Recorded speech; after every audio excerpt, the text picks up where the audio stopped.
चलिए एक बार फिर से आपका स्वागत है पायनियर उरई के ऑनलाइन प्लेटफॉर्म पर। तो हमने अभी पढ़ी थी अलंकार टॉपिक की पहली क्लास, जिसमें हमने अलंकार की परिभाषा और शब्द अलंकार के भेद पढ़े थे।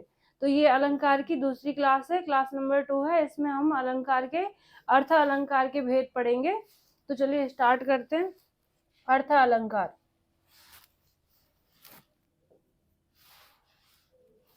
अर्थ अलंकार किसे कहते हैं? तो अभी हमने शब्द अलंकार पढ़ा था, अब अर्थ अलंकार पढ़ते हैं।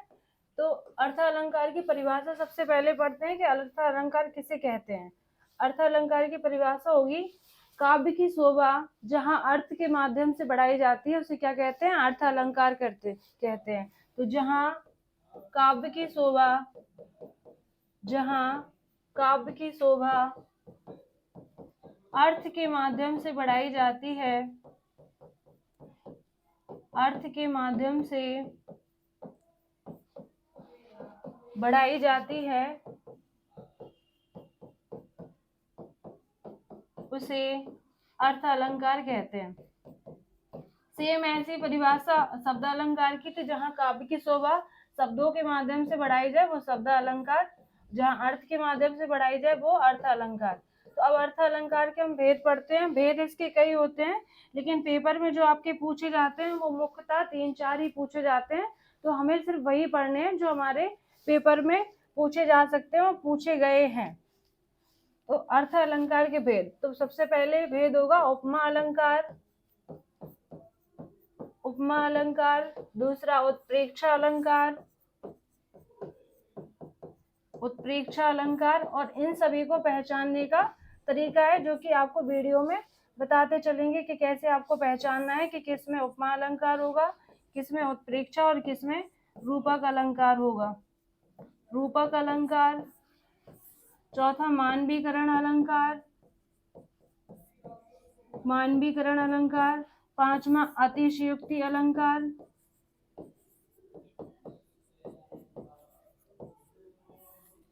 अतिशयोक्ति अलंकार। छठवां भ्रांतिमान अलंकार। अब इनमें किस अलंकार से ज्यादा क्वेश्चन बनते हैं पहले उनको समझते हैं, किससे कम क्वेश्चन बनेंगे या बन सकते हैं, तो सारी चीजें आपको बताते हुए चलेंगे।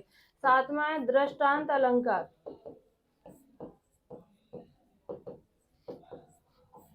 तो सबसे पहले हमें इनमें जो पढ़ना है, क्या पढ़ेंगे? उपमा अलंकार। उपमा अलंकार को पढ़ेंगे, बहुत ही सरल है और इसको पहचानना भी बहुत आसान है। तो उपमा अलंकार की परिभाषा अगर देखें तो क्या होगी? उपमा अलंकार की परिभाषा होती है, उपमा जैसे नाम से ही पता चलता है, उपमा किसी की उपमा की जाए या मान लो किसी व्यक्ति की किसी से तुलना की जाए, तो कौन सा अलंकार? उपमा अलंकार।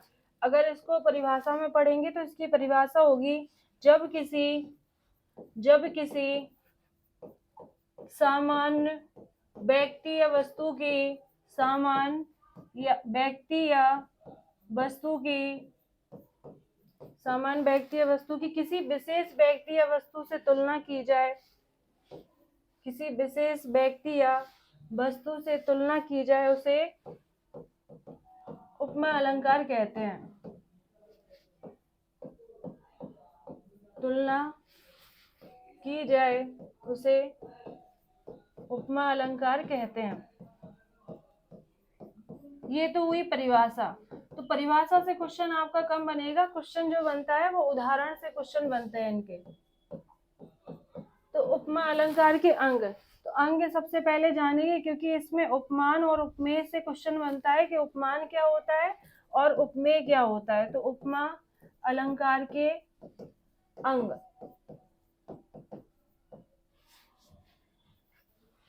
तो 4 प्रकार के इसके अंग होते हैं। एक होता है उपमान, एक होता है उपमान, दूसरा होता है उपमेय, तीसरा होता है वाचक शब्द, वाचक शब्द, और चौथा होता है साधारण धर्म। तो उपमान समझेंगे हम सबसे पहले, उपमान किसे कहते हैं, उपमेय किसे कहते हैं। तो उपमान कहते हैं जिससे तुलना की जाती है, जिससे तुलना की जाती है अर्थात विशेष वस्तु, तो जिससे तुलना की जाए वो आपका क्या होगा? उपमान होगा। जिससे तुलना की जाए, अर्थात क्या, विशेष वस्तु, या कह सकते हैं प्रकृति जो होती है उसे क्या कहते हैं, उपमान कहते हैं। प्रकृति को उपमान कहते हैं। जैसे समुद्र कह दिया जाए, पर्वत कह दिया जाए, फूल कह दिया जाए, नदी कह दिया जाए, तो ये सारे चंद्रमा, सूरज, ये सारे क्या है, हमारे उपमान है। इसके बाद उपमेय क्या होता है, तो उपमान होगा जिससे तुलना की जाए, उपमेय होगा जिसकी तुलना की जाए, अर्थात साधारण वस्तु, जिसकी तुलना की जाए, अर्थात क्या होगा, साधारण वस्तु, व्यक्ति या वस्तु। अब इसके बाद वाचक शब्द, सबसे जरूरी इसमें जो पहचानना है, वाचक शब्द। किसी भी अलंकार का मान लो क्वेश्चन आता है, तो अगर ऑप्शन में वहां आप पंक्ति पढ़ेंगे, फिर ऑप्शन पढ़ेंगे, अगर वहां पे उपमा अलंकार दिया गया है तो सबसे पहले हम क्या छांटेंगे, वाचक शब्द की पंक्ति में वाचक शब्द देखेंगे कि सा, सी, सो, सरिस, समान, अगर ये लगे हैं तो अगर ऑप्शन में आपको विकल्प में अगर उपमा दिया गया है तो फिर आप आंख बंद करके उपमा अलंकार लगा सकते हैं। वाचक शब्द से उपमा अलंकार और उत्प्रेक्षा अलंकार की पहचान की जा सकती है। तो सा, सी, सो, सरिस, सरिस के बाद समान, समान के बाद जैसा, ये शब्द अगर आपको कोई पंक्ति दी गई है और उसमें लगे हुए हैं तो आप आसानी से 1 सेकंड में बता पाएंगे कि इस पंक्ति में कौन सा अलंकार दिया गया है। अगर अनुप्रास दिया जाएगा तो सबसे पहले हम पंक्ति में ये चेक करेंगे, कोई भी क्वेश्चन आपके किसी भी पेपर में आए कि अगर वहां पे विकल्प में आपको अनुप्रास दिया गया है तो वहां वर्ण की आवृत्ति चेक करेंगे। अगर वहां पे ऑप्शन में उपमा अलंकार है तो हम सा, सी, सो, सरिस वाचक शब्द चेक करेंगे कि ये शब्द कहीं आ तो नहीं रहे।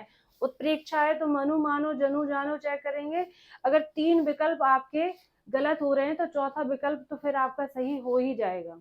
ठीक है, तो इस तरीके से हम क्या करेंगे, अलंकार को पहचानेंगे। अब साधारण धर्म में आ जाएगा रंग, रूप, आकार। हर पंक्ति में साधारण धर्म जरूरी नहीं कि हो, लेकिन ये जरूरी है, आपको इस चीज से पहचान सकते हो। तो अब इनके हम उदाहरण पढ़ते हैं। उदाहरण जो आपको यहाँ पढ़ाए जा रहे हैं, बस आप उतना ही उदाहरण को याद कर लीजिए। किसी भी अलंकार का उदाहरण जितना यहाँ पे पढ़ाया जाएगा बस वही सीधे आपको पेपर में देखने को मिल जाएंगे। जैसा कि आप पिछला पेपर उठाएंगे तो उसमें आपको यमक अलंकार का जो आज पिछली क्लास में करवाया था, काली घटा का घमंड घटा, तो वो वाला पूछा गया था। तो ये आपको सारे बस यहीं से आपके क्वेश्चन सारे बन जाएंगे। तो जैसे राधा मुख चंद्र सो सुंदर, राधा मुख चंद्र सो सुंदर। अब यहाँ पर राधा के मुख की कल्पना किससे की गई है, चंद्रमा से, कि राधा का मुख कैसा है, चंद्रमा के समान सुंदर है।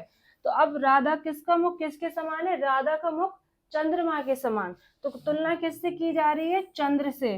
तो चंद्र हमारा क्या होगा, चंद्र हमारा उपमान हो जाएगा। और वैसे भी आपको बताया था कि प्रकृति क्या होती है, वो उपमान होती है, तो ऐसे भी आप छांट सकते हैं। उसके बाद किसकी तुलना की जा रही है, राधा के मुख की। तो राधा का मुख क्या हो जाएगा, राधा का मुख हमारा उपमेय हो जाएगा। इसके बाद सो है, सो आपका क्या है, वाचक शब्द। तो सबसे जरूरी यही है कि हम वाचक शब्द से अलंकार की पहचान कर सकते हैं। फिर दूसरा उदाहरण जैसे लिख दिया, पीपर पात सरिस मंडोला, पीपर पात सरिस मन डोला। अब पंक्ति का अर्थ है कि पीपल के पत्ते की तरह मन डोला। तो किसकी तरह, पीपल के पत्ते की तरह। तो यहाँ पर अगर उपमान पूछा जाए तो उपमान हमारा क्या होगा, पीपल का पत्ता। उपमान हमारा पीपल का पत्ता, पीपर पात होगा।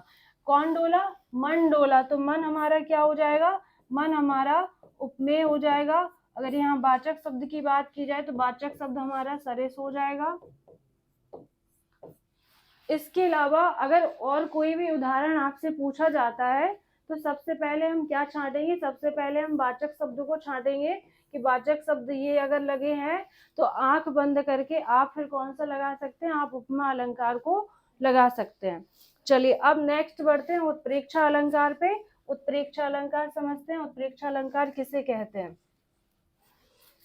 उत्प्रेक्षा अलंकार, सबसे पहले इसकी परिभाषा समझते हैं कि इसकी परिभाषा क्या होगी। उत्प्रेक्षा अलंकार, उत्प्रेक्षा अलंकार की परिभाषा होती है जहां उपमेय में उपमान की कल्पना की जाए। तो जहां उपमेय में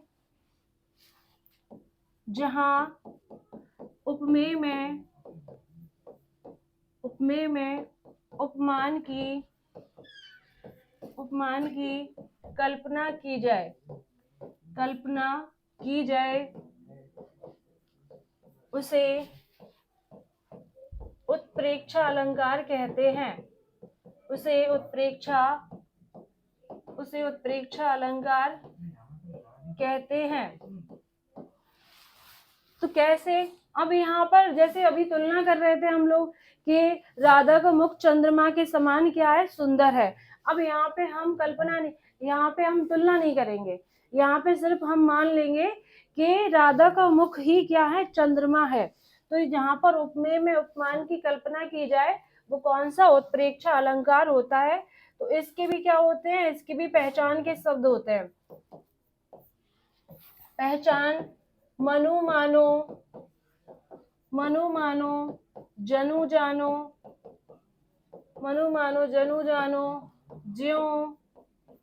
ज्यों या फिर मानु के बाद जहनु लिखा हो। तो ये सारे हमारे किसके होते हैं, सारे उत्प्रेक्षा अलंकार के उदाहरण होते हैं। फिर इनमें उदाहरण पढ़ते हैं। सारी वाचक शब्द से ही क्या करनी है, हमें वाचक शब्द से ही पहचान करनी है कि इस पंक्ति में कौन सा अलंकार होगा। तो यहाँ पर जैसे कि बोला जाए नेत्र मानो कमल है। अब उसमें क्या हो रहा था, उपमा में तुलना की जा रही थी। अब इसमें क्या है, नेत्र की तुलना कमल से नहीं की जा रही है। यहाँ पे सीधा मान लिया गया है कि नेत्र क्या है, नेत्र ही कमल है।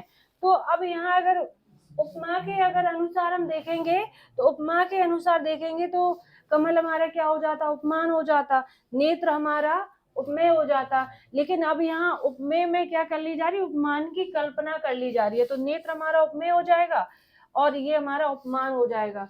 तो यहाँ पर ये हमारा क्या है, उपमेय, ये क्या है, उपमान। अब दोनों में रिलेशन क्या है, अब नेत्र को ही क्या कमल मान लिया गया है। तो उपमेय में क्या कर ली गई है, उपमान की कल्पना कर ली गई है, मान लो। ठीक है, मान लो, गणित में पढ़ते हैं ना, x मान लो यहाँ x है, तो वही इसी में भी यही चलना है उत्प्रेक्षा में। दूसरा, सिर पटक गया उसका वही मानो अरुण रंग का घड़ा हो कोई। सिर पटक गया उसका वही मानो अरुण रंग का घड़ा हो कोई।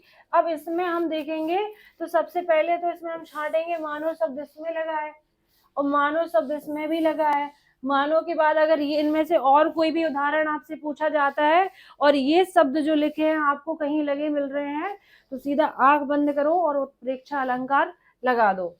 तो अब यहाँ सिर पटक गया, अब यहाँ किसी के सिर की तुलना, अरुण का मतलब होता है लाल रंग, अरुण का मतलब होता है लाल रंग। तो यहाँ सिर की तुलना किससे की गई है, खोपड़ी की, कहने का मतलब खोपड़ी की तुलना किससे की गई है, लाल रंग से, कि सिर पटक गया उसका वही मानो अरुण रंग का घड़ा हो कोई। तो उत्प्रेक्षा अलंकार में हमें पहचान कैसे करनी है, वाचक शब्द से पहचान करनी है। तो ये था आपका उत्प्रेक्षा अलंकार। इस प्रेक्षा अलंकार से और भी जो उदाहरण बनते हैं, तो उसके लिए आपको ये सारी चीजें याद होनी चाहिए। आप नैनो सेकंड में कर ले जाओगे कि कौन सा अलंकार हो सकता है। अब चलो बढ़ते हैं दूसरे पे, रूपक अलंकार। रूपक अलंकार,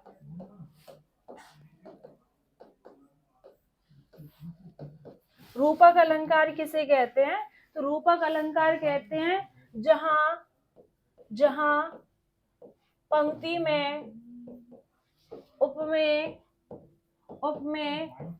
और उपमान भेद रहित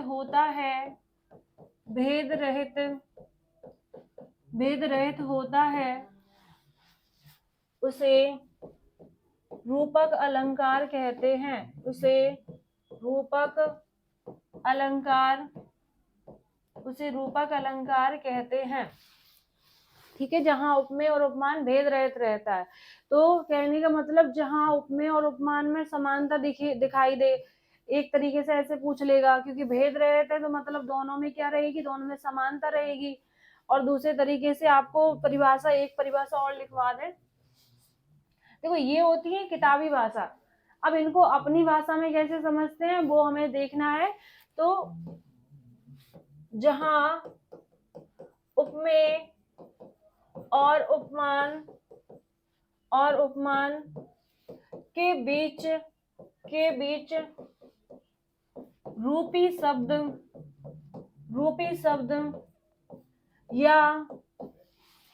या फिर ये जो डैश का निशान होता है योजक चिन्ह, या फिर योजक चिन्ह का प्रयोग किया जाए, योजक चिन्ह का प्रयोग किया जाए, उसे रूपक अलंकार कहते हैं, उसे रूपक अलंकार कहते हैं। अब इसके उदाहरण हम पढ़ते हैं रूपक अलंकार के। तो यहाँ पर देखो आपको पहचान बताई जाती है कि रूपक अलंकार में योजक चिन्ह का प्रयोग किया जाता है। तो योजक चिन्ह का प्रयोग तो पुनरुक्ति अलंकार में भी किया जा रहा था, योजक चिन्ह का प्रयोग कनक में भी किया जा रहा था, बीच में डैश का निशान था। तो हमें सिर्फ डैश के निशान पे नहीं जाना है कि सिर्फ योजक चिन्ह लगाया है और हमने देखा योजक चिन्ह लगा और लगा दिया कि कौन सा रूपक अलंकार होगा। एक साइड उपमान होगा, एक साइड उपमेय होगा, उनके बीच में योजक चिन्ह होगा, तब आप जाके रूपक लगा सकते हो। इसके अलावा अगर हम कहेंगे कि योजक चिन्ह देखो आंख बंद करके लगाओ तो फिर भैया गलत हो जाएगा। ठीक है, तो अब उदाहरण नहीं पता तो इतना बस आप याद रखो, जो यहाँ पढ़ाया जा रहा है इतना आप रट लो। इसके जो उदाहरण पढ़ाए जाएं, सिलेक्टेड आपको एग्जाम्पल पढ़ाए जाएंगे जो पेपर में पूछे जाते हैं, पूछे जा चुके हैं या फिर पूछे जा सकते हैं। 3 कंडीशन रहेगी, उसके लिए हमें क्या करना है, उसके लिए हमें पढ़ना है। तो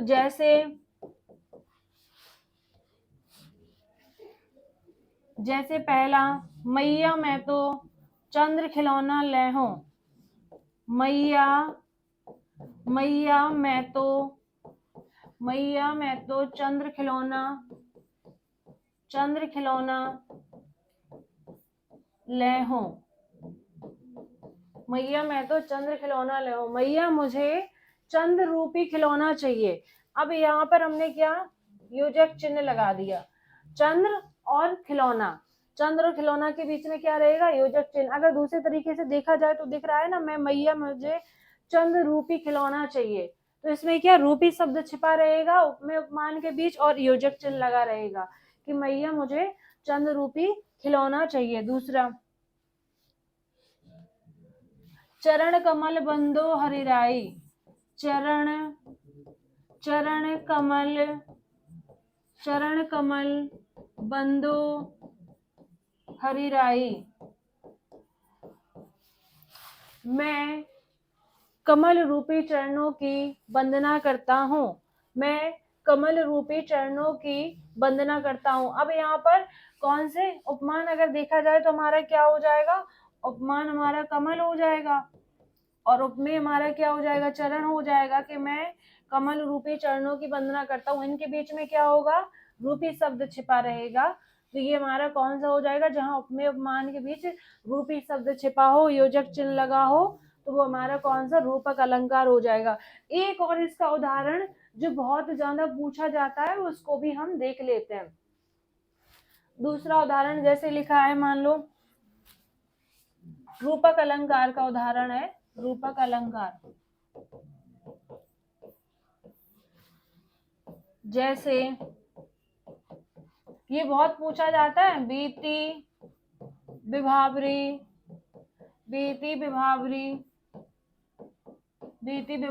जागरी, अंबर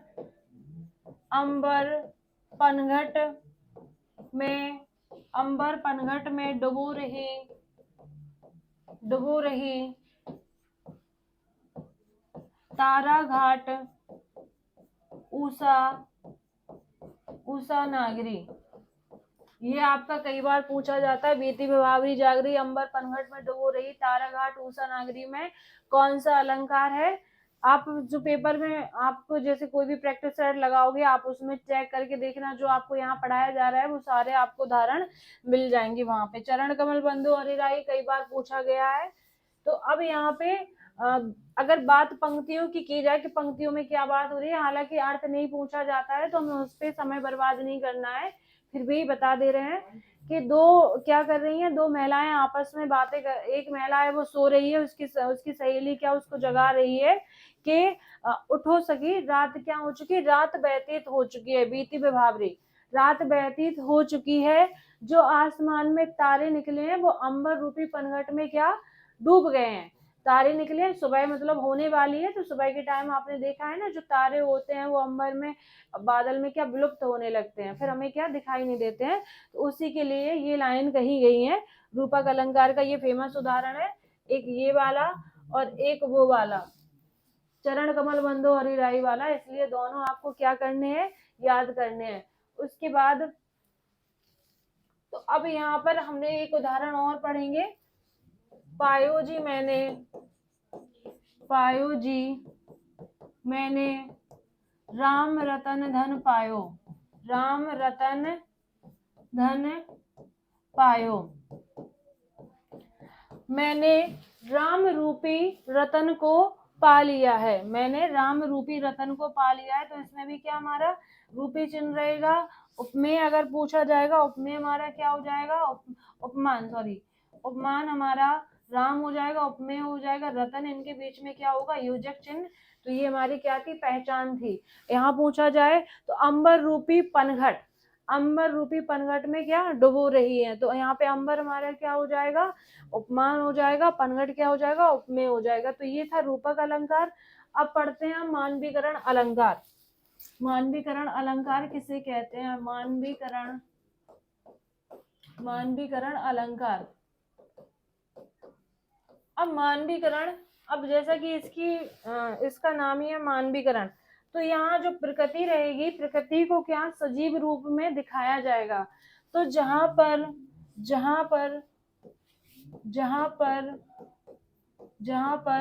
प्रकृति को मानवीय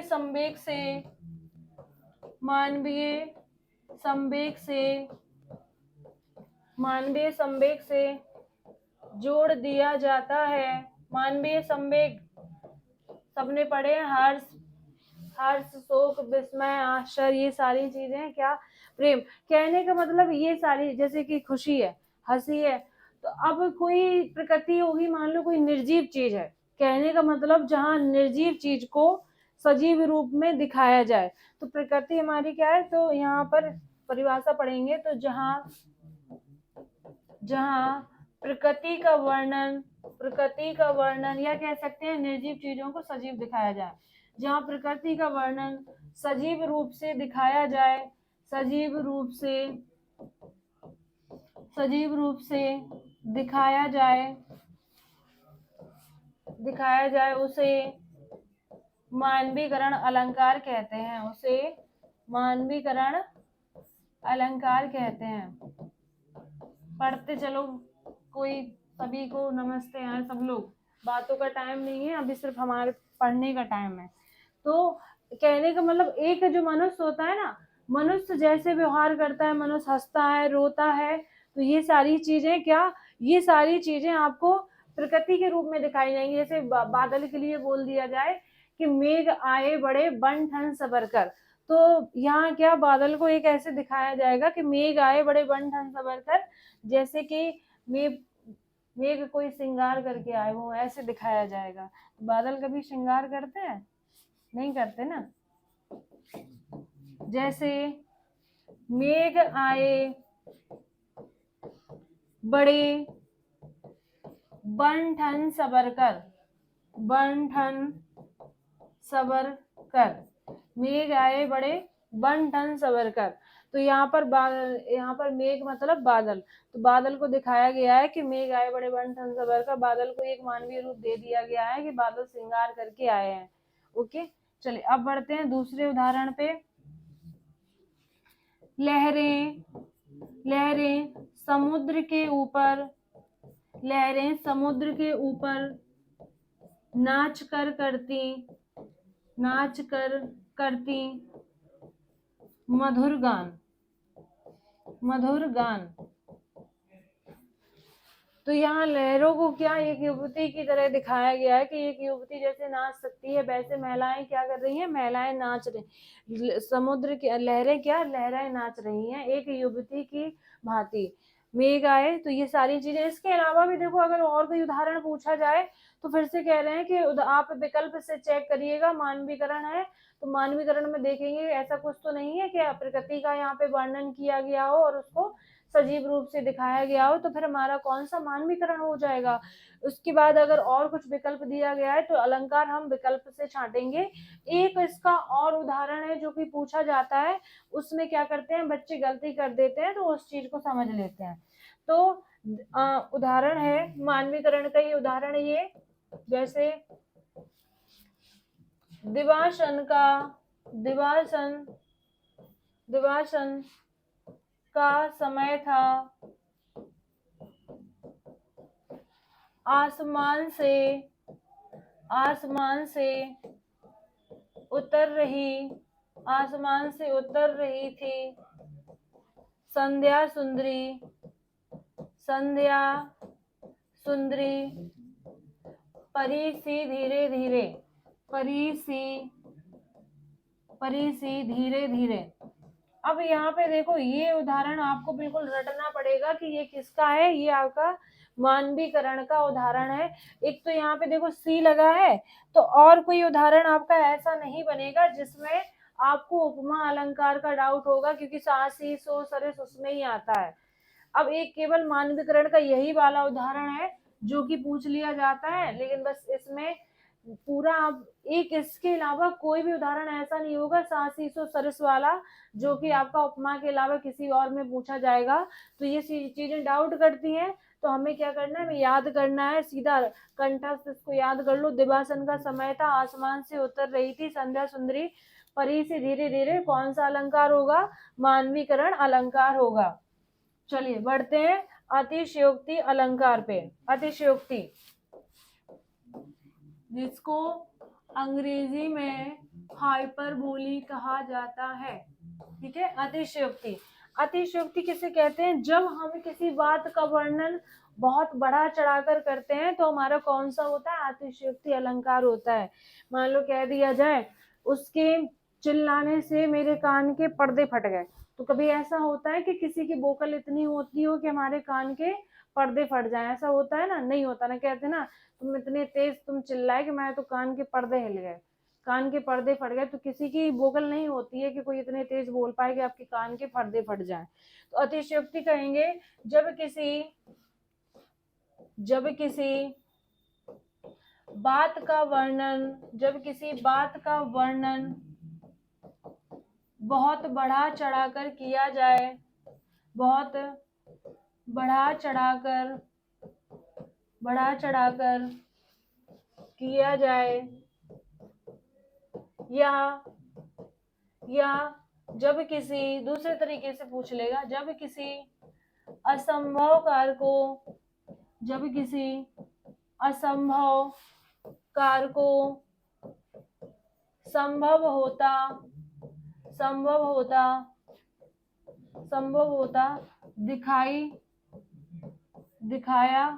दिखाया जाए, तो वहां कौन सा होगा, तो उसे अतिशयोक्ति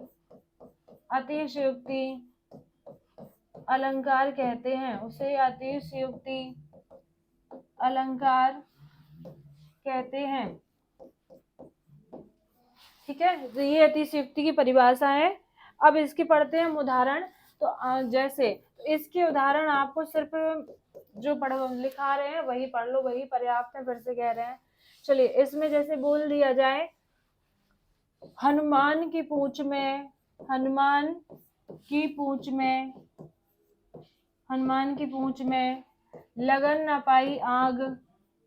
लगन न पाई हनुमान की पूंछ में लगन न पाई आग, सारी लंका जल गई, सारी लंका जल गई, गए निशाचर भाग, गए निशाचर, गए निशाचर भाग।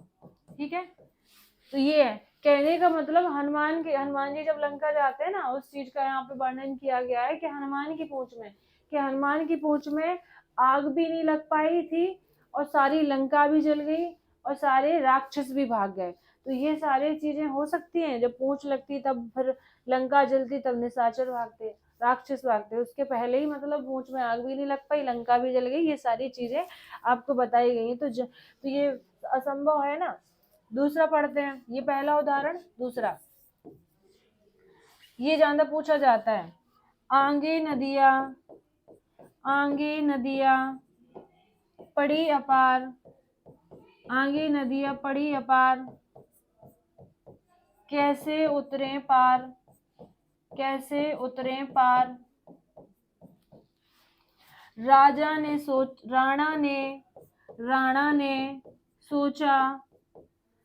ने सोचा इस पार, तब तक चेतक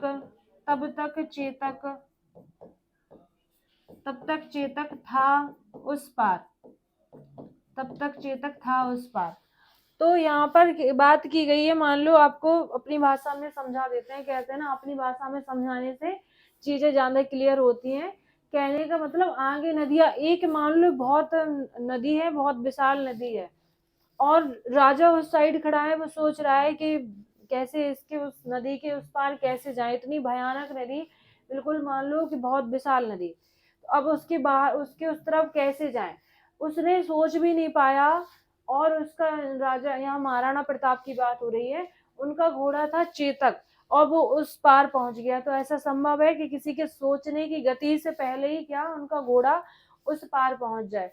जैसे बोल दिया जाए मछली चलकर जमीन पर आई, तो ऐसा कभी हो सकता है कि मछली चलकर जमीन पर आ जाए।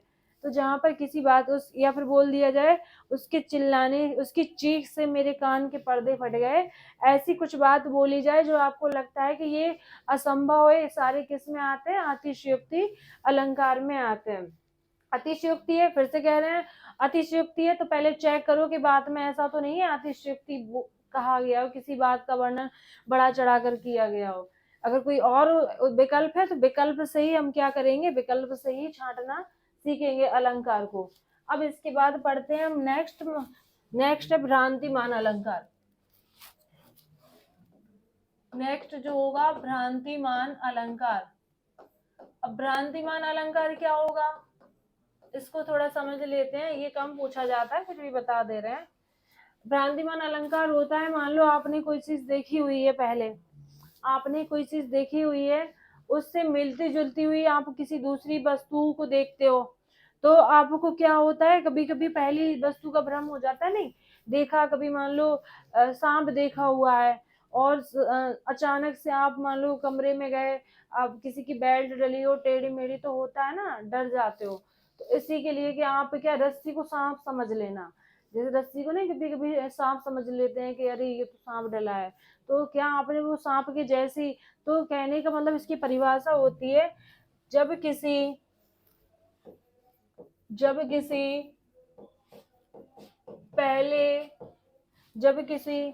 पहले देखी हुई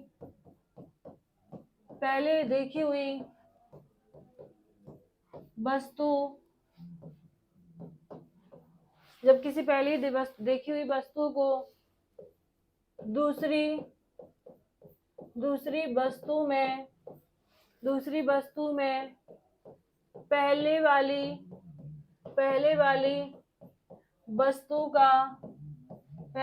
वस्तु का भ्रम हो जाना।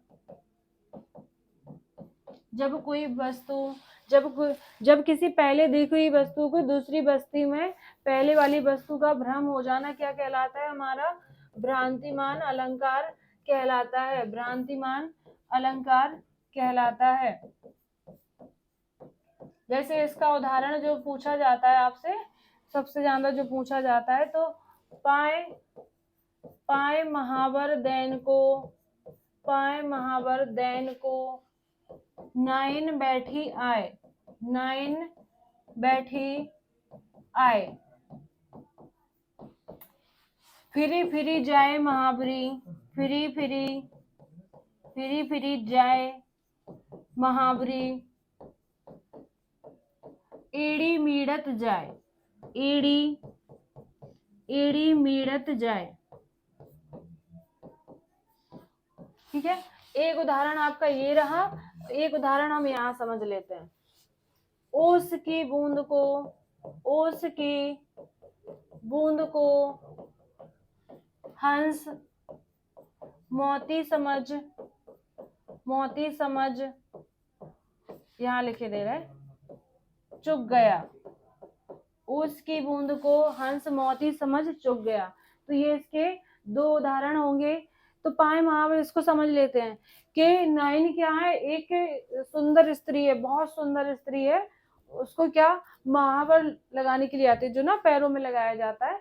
तो मेरे हिसाब से तो सभी लोग जानते हैं महावर किसे कहते हैं। तो पैरों में उसके महावर लगाने के लिए आई। अब वो स्त्री इतनी सुंदर है, इतनी सुंदर कि उसकी एड़ी की, ये मान लो एड़ी बिल्कुल लालमा रखी है, लाल रखी हुई है। तो अब वो क्या होता है, नयन को ये भ्रम हो जाता है कि इसने पहले से ही क्या महावर को लगा के रखा है। तो अब वो क्या कर रही है, उसकी एड़ी घिसने में लगी है कि इसका ये पहले वाला रंग छूट जाए, तब इसको हम दूसरा वाला महावर लगाएं। तो उसी के लिए फिरी फिरी जाए महावरी, एड़ी मेड़त जाए।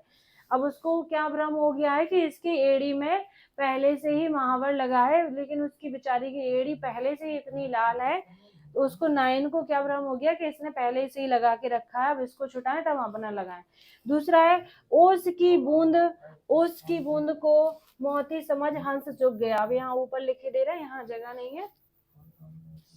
तो ये आपका लास्ट अलंकार है। ओस की बूंद को, ओस की बूंद को हंस मोती, हंस मोती समझ चुग गया, ओस की बूंद को हंस मोती समझ चुग गया। यहाँ अब ओस की बूंद होती है ना, घास पे आपने देखा हो, उसकी बूंद डली रहती हैं, चमकती हैं, वो मोती की भांति चमकती हैं। अब हंस को क्या कहा जाता है ना, हंस मोती चुगता है, सुना है, कहावत है, हालांकि देखा मैंने आज तक नहीं है, लेकिन सुना है कहावत कि हंस क्या करता है, मोती को चुगता है। तो ओस की बूंद में क्या हुआ, वो भी चमक रही थी, हंस को ओस की बूंद में मोती का भ्रम हो गया, उसी के लिए लाइन गई है, ओस की बूंद को मोती समझ, ओस की बूंद को हंस मोती समझ चुग गया। तो ये था हमारा भ्रांतिमाल अलंकार। इसके बाद ही एक उदाहरण जैसे आपसे बोल दिया जाए, एक छोटा सा बच्चा है, उसकी मतलब माँ लेटी हुई है, उसकी माता दो चोटी करके लेटी हुई है। तो अब उसने क्या, बच्चे ने पहले से सांप देखा हुआ है, तो अब उसको क्या होता है, उस माँ की जो दो चोटी लटकी हुई है, माँ की चोटी में उसको ये लगता है, सांप का भ्रम हो जाता है कि मुन्ना की मम्मी दो चोटी करके लेटी, और मुन्ना को लगा कि मम्मी के सर पर सांपन लोटी। तो उसको क्या भ्रम हो जाता है, उनकी चोटियों से सांप का भ्रम हो जाता है कि इनकी चोटियों में क्या सांप, इनके सर पे सांप लटक रहे हैं। अब इसके बाद एक अलंकार है दृष्टांत अलंकार। तो दृष्टांत अलंकार क्या होता है, जहां पर कहावतें कही जाए कि एक मयान में दो तलवारें नहीं रह सकती, ऐसी कुछ आपसे कहावत के रूप में कुछ कहा जाता है, तो वह हमारा कौन सा दृष्टांत अलंकार होता है, जो कभी कभार पूछ लिया जाता है। तो उसको भी हमें, जैसे कोई कहावत जो आपने पहले से सुनी है, तो वो सारी कहावतें होती हैं, वो सारी हमारी दृष्टांत अलंकार में आती हैं। तो ये अलंकार आपका टॉपिक था, ये जो कि खत्म हो चुका है। अलंकार से आप इसको पढ़िए, तो जो भी प्रैक्टिस सेट है या फिर ऑनलाइन प्रैक्टिस मॉक टेस्ट है, उनमें लगा के देखिए, आपके कोई भी क्वेश्चन ऐसे नहीं है, उनको केयरफुली लगाइएगा, ऑप्शन से मैच करके जो विकल्प दिए गए हैं। इसी के साथ ही मिलेंगे अब दूसरी क्लास में, अब जो नेक्स्ट क्लास रहेगी किसी और टॉपिक के साथ। चलिए, थैंक यू।